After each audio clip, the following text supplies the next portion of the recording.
ये भ्रम जो हमारे अंदर बैठा हुआ है भोग और ऐश्वर्य का, हम देखते हैं अगर आप पूर्ण एकाग्रता पूर्वक सत्संग और आज्ञा का पालन करें तो आपकी वृत्ति बदलती चली जाती है।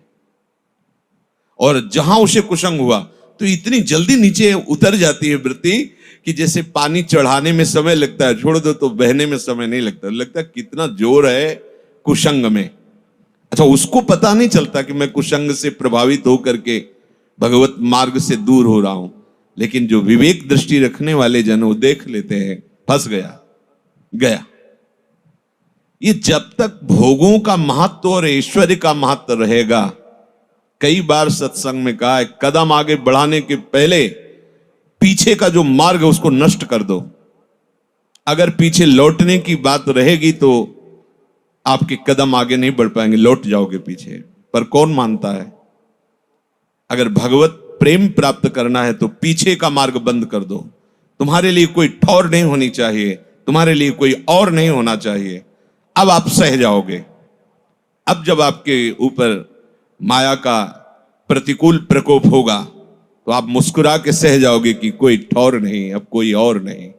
अगर कोई ठौर है थोड़ी भी तो आपके कदम लड़खड़ा जाएंगे और पीछे चले जाओगे।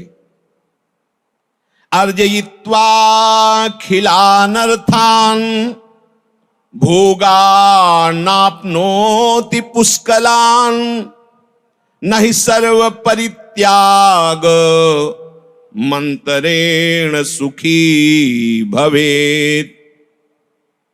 कोई जगत के समस्त भोग पदार्थ एकत्रित कर ले, उपार्जन कर ले, अधिक से अधिक ऐश्वर्य एकत्रित कर ले, खूब भोगों को भोगे, परंतु कभी सुखी नहीं हो सकता, कभी सुखी नहीं हो सकता। बहुत इतिहास साक्षी है, जो ग्रंथों का अवलोकन किया जाता है, चरित्रों को पढ़ा जाता है, वो सत्य है। उन महापुरुषों का अनुभव देखो, कहां कहां कैसे कैसे भोगों के लिए भ्रमित हुए, और जब कृपा हुई, विवेक हुआ, तो ऐसे तिनके के समान समस्त भोगों का त्याग कर दिया। कह रहे हैं अगर सुखी होना है तो त्याग करना होगा, भोग नहीं। सर्व परित्याग मंतरेण सुखी भवेत। सर्वस्व त्याग के बाद ही परमात्मा सुख का अनुभव होता है। ये जो अहम में तुम सुख का अनुभव ले रहे हो कि मित्र मेरे पास ये भ्रम है, ये जड़ है, ये जड़ता है, मूढ़ता है। ये तुम्हारा बल नहीं है जिसमें तुम सुखी भावना कर रहे हो। जिसको तुम बल मान रहे हो वही तुम्हें निर्बल कर रहा है। जिसका अभिमान करके तुम स्वामी बन रहे हो वही तुम्हें दास बना रहा है। देख लो ना, अपनी मूढ़ता को पहचानिए। जिस भोग के तुम भोक्ता बनते हो, भोग के तुम स्वामी नहीं होते, उस भोग के तुम दास होते हो, गुलाम होते हो उस भोग के। यद्यपि सर्वतंत्र स्वतंत्र प्रभु का अंश सर्वतंत्र स्वतंत्र है, उस पर किसी का शासन नहीं, भगवान का भी शासन नहीं। जो स्वरूप है किसी का शासन नहीं, क्योंकि जो पूर्ण होता है उसमें किसी का शासन नहीं होता। जो आत्मा है, जो अपना स्वरूप है, वो पूर्ण है, कोई शासन किसी का नहीं। तभी तो नैनम छिन्नन्ति शस्त्राणि नैनम दहति पावकः न चैनम क्लेदयन्त्यापो न शोष्यति मारुता। ये अजर अमर दुख रहित अशोष्य अक्लेद्य अदा है, किसका शासन? क्यों? क्योंकि वो भगवत स्वरूप ही है, जो अपना स्वरूप है। सच्ची मानिए, जिस दिन तुम लौटोगे अपनी तरफ, भगवान यहां कह रहे हैं अपने आप से अपने आप में संतुष्ट रहता है, समस्त कामनाओं का भली भांति त्याग कर देता है। आप जब अपने घर में लौटोगे ना तो आप देखोगे इतना आनंद समुद्र है कि बाहर जाने की जरूरत ही नहीं। अपना घर अपना स्वरूप है। ये देह, ये संसार ये सुख का बनावटी स्वरूप है, इसमें दुख ही दुख है। दुखालयम अशाश्वतम। पर अज्ञान के कारण हम इधर ही सुख चाहते हैं। अपने स्वरूप की तरफ अपने आप से जब दृष्टि जाती है, एक आनंद की विशेष लहर और एक विशेष संतोष, उसी संतोष और आनंद में कोई चाह नहीं रह जाती। अब उसी स्वरूप को, जिसको वर्णन नहीं किया जा सकता, उसका वर्णन किया गया है। हमारी आत्मा है, हमारे आचार्य, हमारे गुरुदेव, हमारे आराध्य देव किशोरी महात्मानम, तो आत्मा हरिवंश प्रगट परमानंद, तो सेवक महम, पूरा नित्य विहार रस देख लीजिए, हमारी आत्मा में ही है। सेवक महम, तो सेवक जी कह रहे आत्मा हरिवंश, तो हरिवंश चंद्र जी कह रहे किशोरी महात्मानम किम सुकुमारी नुकले। ये देह का कहीं भी खेल नहीं हो रहा है। पांचों भूले देह सुधी, जब तक देह को लेकर हो तो तुम देह के भक्त हो, विषय तुम्हारा आराध्य है, केवल भक्ति का नाटक है। बिन विवेक वैराग्य भक्ति बिन सत्य न एको मानो, भगवत विमुख कपट चतुराई सो पाखंड ही जानो। देह राग मिटाना ही उपासक का लक्ष्य होता है। देहाभिमान गलित कर देना साधना का फल होता है। जिनकी मति में बैठ गया है कि मैं रुपयों का स्वामी हूं, मैं भोगों का भोगता हूं, गंध भी नहीं पा सकते भगवत मार्ग की, चाहे जो भेष रखे, चाहे जिस देश में जाएं। हमारी आंख बंद होती है तो ऐसा लगता है अंधेरा छा गया, लेकिन सूर्य में कोई फर्क नहीं पड़ता। आंख खुली तो लगा सूर्य प्रकाशित हो गए। तो तुम्हारे आंख बंद करने और खोलने से सूर्य में कोई फर्क नहीं था, केवल तुम में फर्क था। ऐसे तुम्हारी अज्ञान की दशा में तुम्हारे स्वरूप में कोई फर्क नहीं पड़ता। ज्ञान की दशा में स्वरूप में कोई फर्क नहीं पड़ता। बस आंख मीचना, आंख खोलना जैसा है। लौटिए, अपने देश की तरफ लौटिए। यदि महामोद परम सुख चाहते हो, लौटिए, मान जाइए। ये जो आपको बहकाया जा रहा है, भोगों को दिखाकर, ऐश्वर्य को दिखाकर, कोई और नहीं, आपका मन और बुद्धि ही आपको बहकावे में डाल रही। तो शास्त्र कह रहा है, अर्जयित्वा अखिलान अर्थान भोगा नापनोति पुष्कलान। पुष्कल माने बहुत मात्रा में। खूब कमा लो रुपए पैसे, भोग सामग्री खूब भोग लो, लेकिन कभी सुखी नहीं हो सकते। क्यों? बोले सर्व परित्याग मंत्रेण सुखी भवेत। क्योंकि सुख तो होता है सर्व परित्याग से। भगवान त्यागात शांति अनंतरम, ऐसा नहीं कहा कि भोग के बाद शांति मिलती है। हमारी मूढ़ता ऐसा हमें अनुभव कराती है कि भोग के बाद शांति मिलती है। और हमारे प्राणनाथ कह रहे त्यागात शांति अनंतरम, त्याग से ही शांति का अनुभव होता है। यही माया है जो समझाने पर भी समझ में नहीं आ रहा है।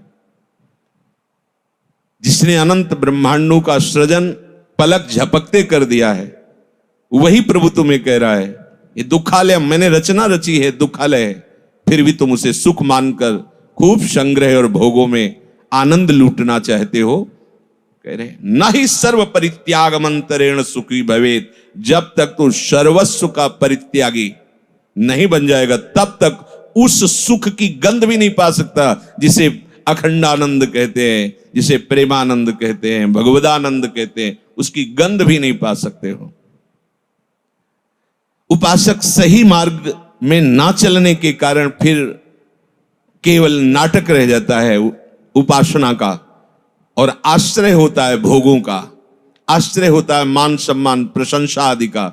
भगवद आश्रय नहीं हो पाता है। कर्तव्य दुख मारतंड ज्वाला दग्धांतरात्मनः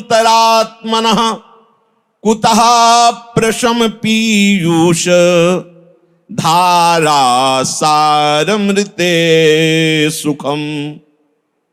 जिसका चित्त अभी ये करना बाकी है, अभी इतना कर लिया और ये करेंगे, ये नहीं करना है, अभी ये सब करना है, वो कभी दुख ज्वाला से निकल ही नहीं सकता। बात समझिए, हमारा एक ही कर्तव्य है कि अब हमारी मन बुद्धि में प्रियालाल के सिवा और कोई न रह जाए। सोहनी लगा देनी है, झाड़ू लगा देनी है, विवेक की सोहनी लगाकर एक छोटा भी राग नहीं रहने देना। मेरे तो गिरधर गोपाल दूसरो न कोई, ऐसी सोहनी लगाओ कि हृदय में कोई राग न रह जाए। पर ये बाहर की हवा केवल राग को ही पुष्ट करती है। यहां बैठकर तो वैराग्य की हवा का स्पर्श होगा, लेकिन जहां बाहर निकले तो त्रिगुणात्मिका माया राग में ही फंसाती है। अगर नाम नहीं चल रहा तो ये सब ज्ञान विज्ञान यही गेट के अंदर ही छूट जाएगा, बाहर दूसरा रंग चढ़ेगा। जो भली भांति भगवत अर्पित चेष्टाएं नहीं करता, उसे कभी शांति नहीं मिल सकती। पहले इस श्लोक में बताया, चाहे जितना भोग संग्रह कर लो, भोग लो, तुम्हें कभी शांति नहीं मिलेगी, कभी सुखी नहीं होगे। नहीं हुई, अभी तक नहीं हुई। पहले लगता है कि ये खा लूं, ये सूंघ लूं, ये भोग लूं, अच्छा लगेगा, और जब उसे भोग लो तो बाद में क्लेश शांति मिलती है कि मेरे अंदर जो चिंतन में सुख दिखाया जा रहा था वो तो मिला नहीं इसमें। फिर भी वो अज्ञानी उसी में ढूंढना शुरू करता है, ये नहीं सोचता कि उस दिशा से हम हट जाएं, क्योंकि इधर सुख नहीं है।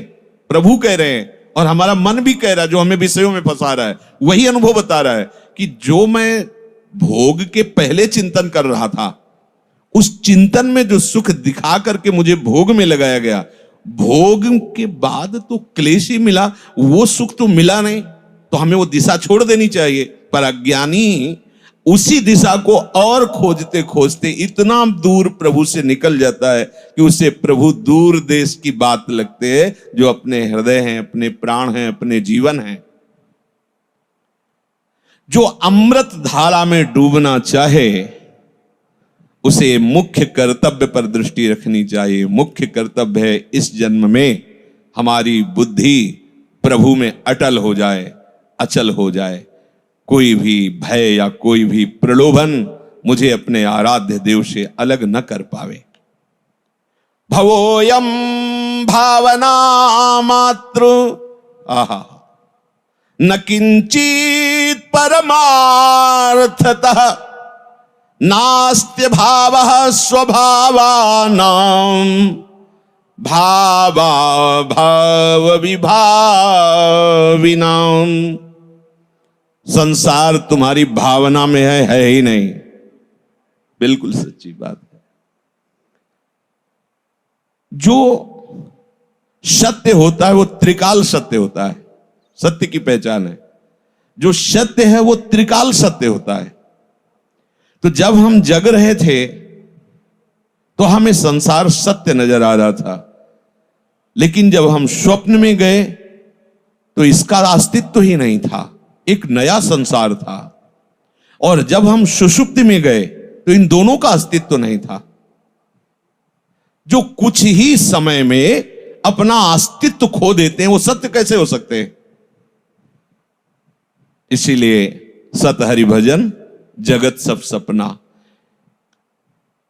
ये संसार केवल भावना में है, तुम्हारे चिंतन में है, इसीलिए दिखाई दे रहा। तुम्हारा चिंतन बदलना चाहिए। इसीलिए जगह जगह भगवान ने चिंतन पर जोर दिया है। तुम्हारा चिंतन, अनन्य चिंतयन्तो माम अनन्य चेता सततम, चिंतन बदले। परमार्थतः इस जगत में कुछ नहीं है प्रभु के सिवा। ये भाव और अभाव में फंसकर पूरा जीवन नष्ट हो जाता है। ये सुख है, ये दुख है, ये अच्छा है, ये बुरा है, ये संग्रह कर लूं, ये छोड़ दूं। सब छोड़ना है, सब। प्रभु के सिवा सब। कहां से छोड़ना है? अंदर से। राग उसका त्याग करना है। ये राग लिए जो बैठे हैं, हम देखते हैं चाहे लाख समझाओ, पर वो राग बैठा हुआ है ना, इसलिए चोट नहीं पहुंच रही उनके हृदय। थोड़ा सा राग त्याग का उत्साह करो, फिर देखो सत्संग के वचन तुम में कैसे चोट पहुंचाते हैं कि तुम प्रतिपल आगे बढ़ते चले जाओगे। समस्तम कल्पना मात्र मात्मा मुक्तः सनातनः इति विज्ञाय धीरो ही किमभ्यस्ति बालवत्। ये जो तुम सत्य मान रहे हो कि मेरा परिवार, मेरा धन, मैं इतना संपत्ति का स्वामी, मैं इतना भोगों, कैसे निकृष्ट भोगों में तुम्हारी सुख बुद्धि हो रही है। बड़ा विचित्र माया का खेल है, बड़ा विचित्र। कैसे उसको समझावे। जिस आनंद की हम खोज कर रहे हैं वो आनंद इस दिशा में नहीं है, और उसी दिशा में इतना गंदा उतर के खोज कर रहा है। कैसे उसका वर्णन करें, कितना गंदा, और अपने को सुखी समझ रहा है। ऐश्वर्य भोग संग्रह करके दो शरीरों का एक जगह उपस्थित हो जाना, या दो माने हुए इंद्रियजन्य भोगों का उपस्थित हो जाना, वो परमानंद समझ रहा है। भ्रम है। समस्तम कल्पना मात्र, ये विज्ञानानंद घन में डूबे हुए महर्षियों के वचन है। ये तुम्हारी केवल कल्पना है कि सुख है, कल्पना है। प्रहलाद जी ने वर्णन किया है कि प्रभु ये इंद्रियां ऐसे घसीटती हैं जैसे एक पुरुष की कई पत्नियां हों अपने अपने तरफ। नाथ, बड़ी दुर्दशा इस जीव की है, कृपा करो। जैसे दाद खुजलाने पर थोड़ा सा अच्छा लगता है, ऐसे ही इंद्रियजन्य भोगों में फंसा हुआ जीव अपनी दुर्गति कर रहा है। शास्त्रों में वर्णन है कि जैसे एक कुत्ता हड्डी को लेकर के जाता है दूसरे कुत्ते से बचाते हुए कि कहीं रस छीन न ले, और सूखी हड्डी को जब चबाता है उसके गल पर से खून निकलता है, समझता बड़ा सुख है। वो समझता मैं बहुत पुष्ट हो रहा हूं, मैं बड़ा सुखी हो रहा हूं। क्या है उसमें हड्डी में? शास्त्र में जो लिखा है अगर आप सिद्धांत से चलोगे तो समझ में आएगा, नहीं बिल्कुल समझ में नहीं आएगा। ये दिव्य है। संत जो बोल रहे हैं उनकी बात मान लो तो परमार्थ का मार्ग खुल जाएगा, नहीं बिल्कुल नहीं खुलेगा। घूम घूम के उसी में भूल भुलैया में जाओगे। और सदगुरुदेव जो आज्ञा कर दें उस पर कभी भी अनुमति मत लीजिए। आज्ञा में अनुमति की गुंजाइश नहीं होती है कि आपने कहा कि इतने बजे उठना है तो अगर इतने बजे उठे तो चलेगा, और अगर वो हां कहने शुरू कर दिए तो आप गिर गए। ध्यान रखना, आज्ञा के बाद कोई अनुमति की गुंजाइश नहीं होती। और बड़ा चतुर है मायाकृत अंतःकरण। वो गुरुदेव से अब तो शरीर की अवस्था नहीं कि हम 4 बजे उठ पावें, और जब अवस्था थी तब मति नहीं थी उठने की, क्योंकि भोगों में रती थी। और सत्संग का सार यही तो है कि राधा राधा रटना है, तो रट लेते अभी तक। ये मन बुद्धि धोखेबाज तुम्हें फिर धोखा दे रहे हैं, फिर तुम्हारा पतन होगा, क्योंकि वो तुम्हें ऐसे संस्कारों से पहले बांधे हुए है।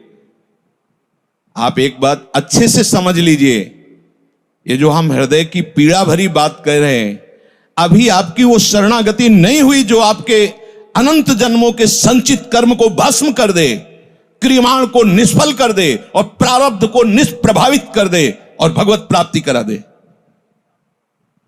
आगे बढ़ो, वो रेखा पार होनी पड़ेगी।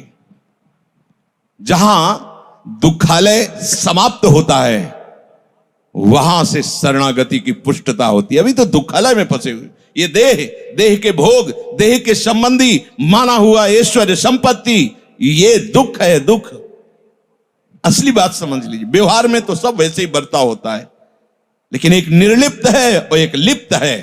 वो बाहर से नहीं दिखाई देगा।